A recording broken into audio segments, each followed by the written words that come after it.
तो वहीं बीजेपी की तरफ से केंद्रीय गृह मंत्री अमित शाह के अलावा पार्टी के राष्ट्रीय अध्यक्ष जेपी नड्डा झारखंड और पश्चिम बंगाल के दौरे पर रहेंगे।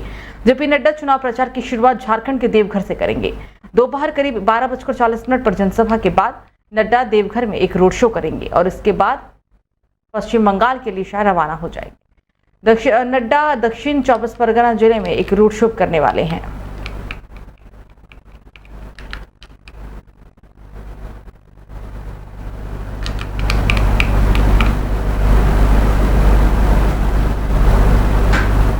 तो उड़ीसा के फिरिंगिया के पास मंगलवार की देर रात को एक दर्दनाक हादसा हो गया, जहां 50 यात्रियों को ले जा रही एक बस सड़क पे पलट गई। बस में पलटने की वजह से 2 लोगों की मौत हो गई, तो वहीं इस हादसे में 9 लोग घायल भी हैं, जिनको अस्पताल में इलाज के लिए भर्ती करवाया गया है।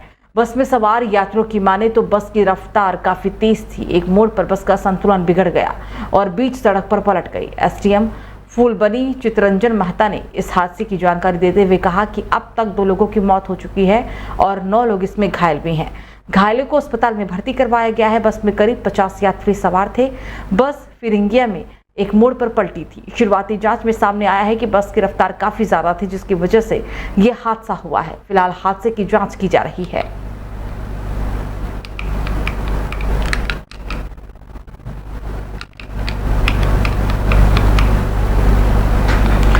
आज नौतपा का 5वां दिन है।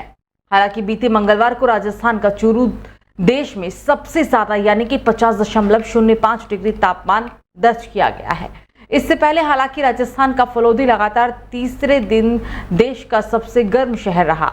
यहां शनिवार को 50%, रविवार की बात की जाए तो 51%, सोमवार को 49.04% तापमान रिकॉर्ड किया गया था। हालांकि मंगलवार को यहां पर 49% तापमान रहा। मंगलवार को राजस्थान, उत्तर प्रदेश, मध्य प्रदेश, दिल्ली समेत 12 राज्यों की 78 जगहों का तापमान 45 डिग्री या फिर उससे भी कहीं ज्यादा था।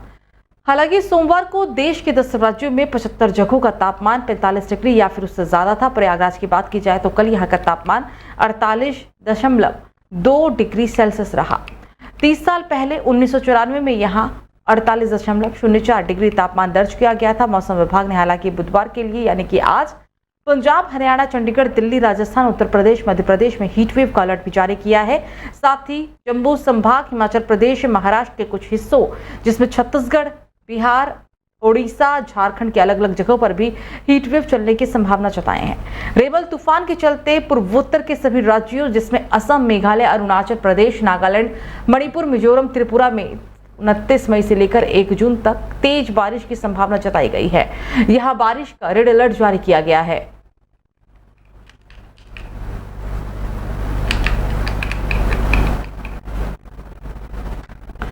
तो बांग्लादेश के सांसद अनवारुल अजीम अनार के मर्डर मामले में अब जांच टीम को मंगलवार को एक अहम सुराग मिला। मीडिया रिपोर्ट्स ने पुलिस के हवाले से बताया है कि कोलकाता के एक फ्लैट में सेप्टिक टैंक से 3.5 किलो का कटा मांस और बाल बरामद किया गया है। इस फ्लैट में अजीम अनार ठहरे हुए थे। मंगल सीआईडी और बांग्लादेश जासूस विभाग की टीम ने फ्लैट की दोबारा से जांच की। पकड़े गए आरोपियों ने कबूला था कि इसी फ्लैट पर सांसद की हत्या की गई थी और शव के टुकड़े कर ठिकाने लगाया गया था। तो उधर कोलकाता के फ्लैट में मिले खून का बांग्लादेश पुलिस डीएनए टेस्ट भी करवा सकती है और इसके लिए अजीम अनार के एक रिश्तेदार का ब्लड सैंपल लिया जाएगा। अनवारुल 12 मई को इलाज करवाने के लिए कोलकाता आए थे और अगले दिन से ही वो लापता थे और इसके ठीक 10 दिन बाद पुलिस ने खुलासा किया कि उनकी हत्या हो चुकी है। मामले में अब तक कुल 4 आरोपी को गिरफ्तार किया जा चुका है और इनमें से 3 आरोपियों को ढाका पुलिस ने ही गिरफ्तार किया है। एक आरोपी जिहाद हवलदार को कोलकाता पुलिस की तरफ से गिरफ्तार किया गया है।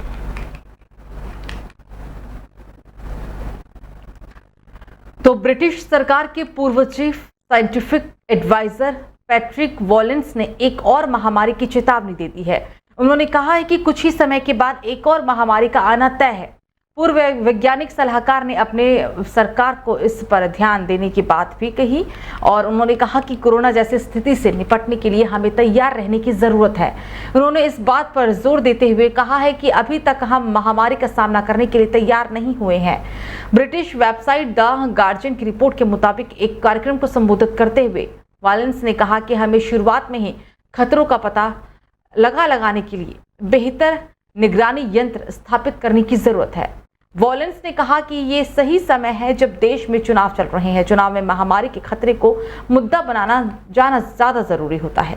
उन्होंने चुनाव के बाद आने वाली सरकार को महामारी की स्थिति में तेज डायग्नोस्टिक टेस्ट, जल्दी वैक्सीन उपलब्ध कराने जैसे चीजों पर भी काम करने की सलाह दी है। वॉलेंस ने अफसोस जताते हुए कहा कि 2023 तक G7 ने उनकी सलाह को भुला दिया। उन्होंने कहा कि अगर G7 या फिर G20 देशों के एजेंडों से महामारी का मुद्दा हटा दिया जाता है तो फिर स्थिति पहले जैसी हो सकती है। महामारी से युद्ध की तरह ही निपटा जाना चाहिए।